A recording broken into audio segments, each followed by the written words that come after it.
Mesmo assim eu ainda afirmo, nós não estamos preparados para a devolução. Ignorância. Não estamos preparados. Não, e você pode perguntar assim, Falcone, todo espírita enfrenta a morte do parente, a morte biológica, com dignidade, com confiança plena? Não, choramos. Tem gente que fala que o espiritismo torna a gente fria. Arnaldo, depois que eu passei pela morte de 4 pessoas queridas que estão narradas no livro, minha tia Isaura desencarnou dia 27 de maio. 3 dias depois, meu pai Armando Falcone, músico e maestro da Corporação Musical de Astolfo Dutra. Eu sou músico e sou maestro, sou a 5ª geração. Meu pai, meu avô, bisavô, tataravô, tataravô, todo mundo músico. Entendeu? Eu sou clarinetista, sou saxofonista, toquei na Orquestra Sinfônica Brasileira. Na morte do meu pai, eu regi a banda de música, tocando as músicas que ele gostava.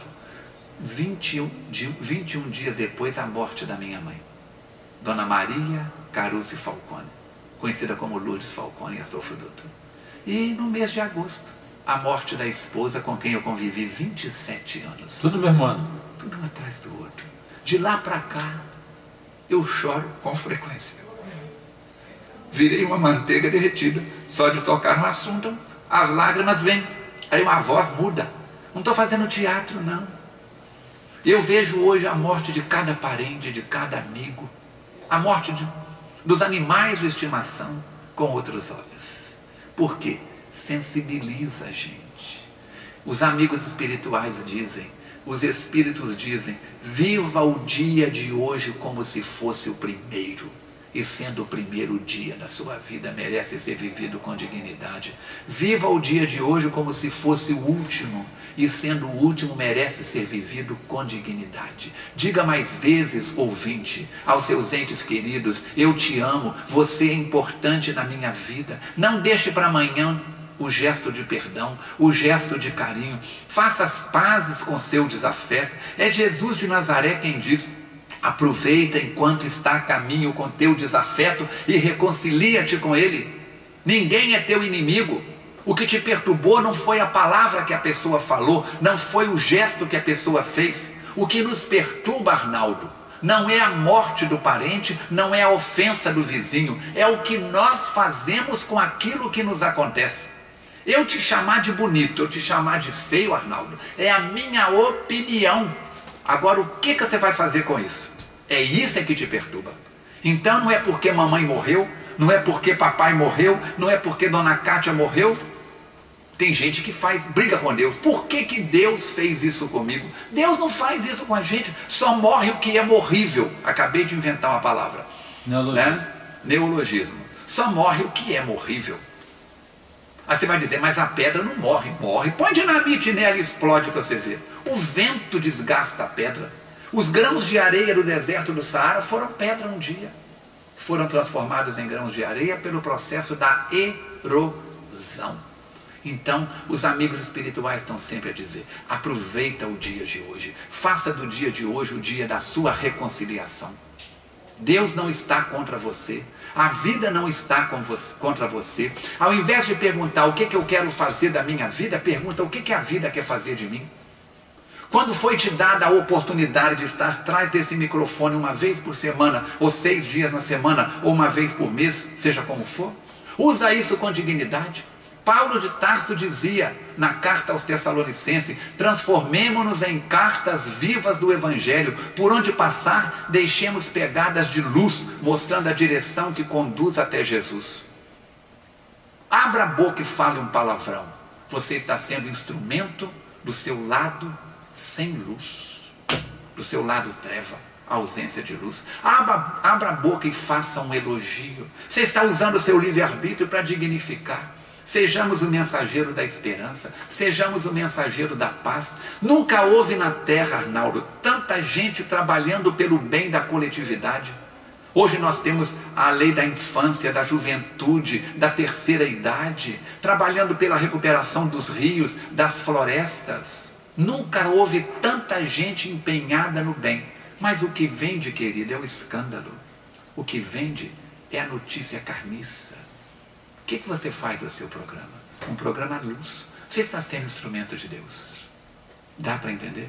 Acostumar com a palavra perda Dizem os antigos, vão-se os anéis, ficam os dedos. Vamos usar os dedos e as mãos que Papai do Céu nos deu e usá-las para construir, para reconstruir.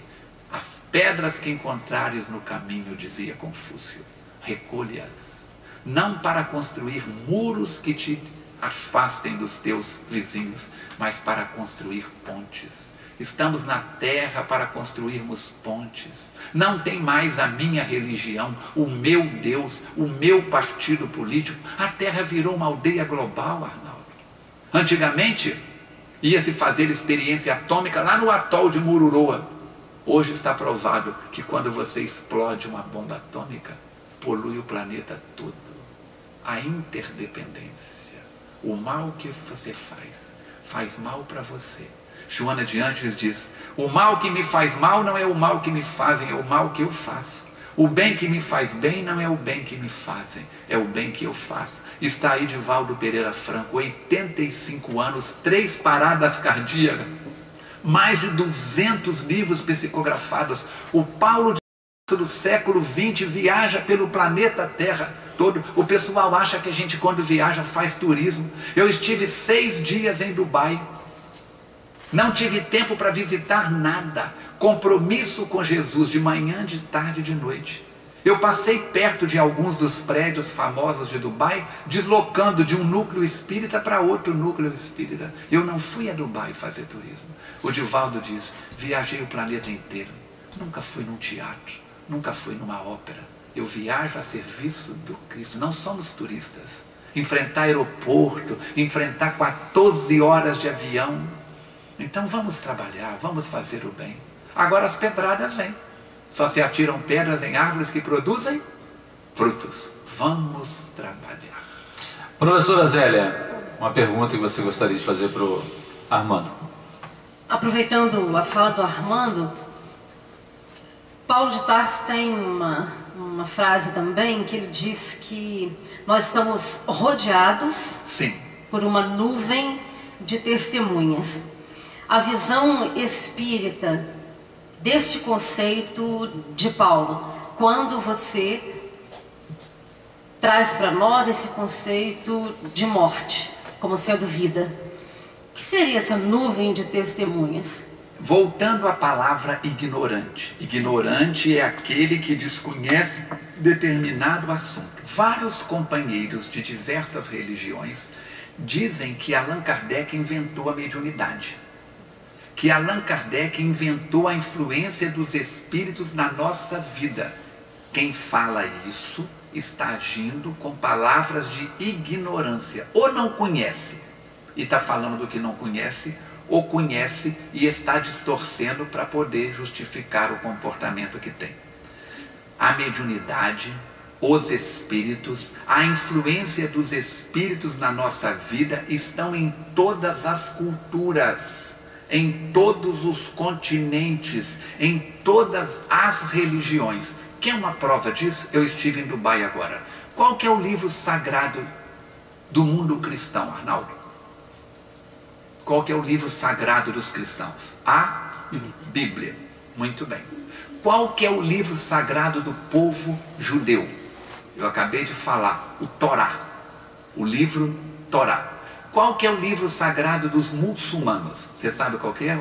Alcorão. Alcorão. Olha só, se eu perguntar para você, para o Paulo e para a Zélia, provavelmente nenhum dos três sabem como que foi escrito o Alcorão. Você sabe, Paulo? Você sabe, Zélia? Você sabe, Ana? Mediunicamente. Mediunicamente.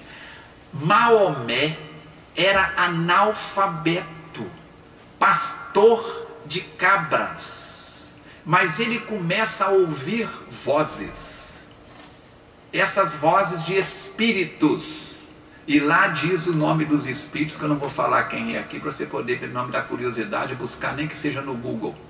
Ele começa a ver os profetas do Velho Testamento, que começam a ditar para ele, e ele torna-se um telefone.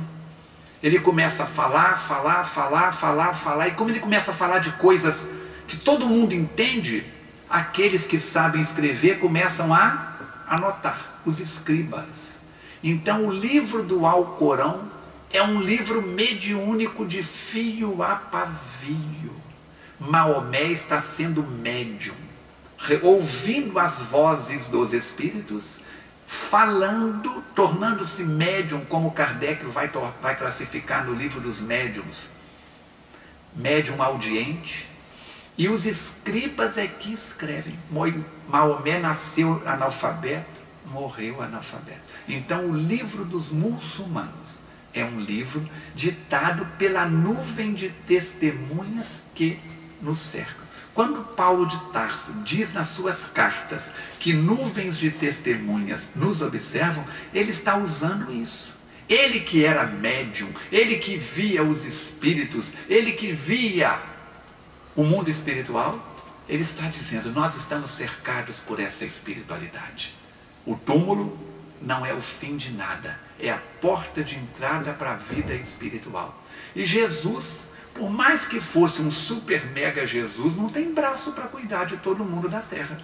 Da mesma forma que o general cuida dos soldados através dos seus oficiais e sargentos, dos seus prepostos, também Jesus, como sendo o reitor desta universidade chamada Planeta Terra, o general dessa universidade, ou o amigo dessa universidade, ele cuida dos analfabetos através daqueles que já são alfabetizados. Mas a nuvem de testemunhas são os espíritos que nos rodeiam e que são atraídos pelo nosso pensamento e comportamento de acordo com o nosso padrão moral. No botequim da esquina, bebendo, fumando e falando coisas inconvenientes, o clima espiritual, o padrão de espíritos que estão ali é um. Na sala de cirurgia é outro. Na casa religiosa é outro. E no seu lar, no meu lar, de acordo com o que nós fazemos do nosso lar. Então, Zélia, essa nuvem de testemunhas a que se referia Paulo é aquilo que Kardec vai dizer, esses espíritos que nos envolvem e nos influenciam. São 10 horas e 56 minutos, vou dar um intervalo para os comerciais, daqui a pouco nós voltamos. Estamos aqui com o Paulo, a Zélia do programa Luz da Manhã e também estamos recebendo Armando Falcone, participando hoje mais uma vez conosco no programa Roda Viva. Algumas perguntas do ouvinte, já na sequência nós vamos aí passar para que o Armando possa responder e certamente dissertar a respeito.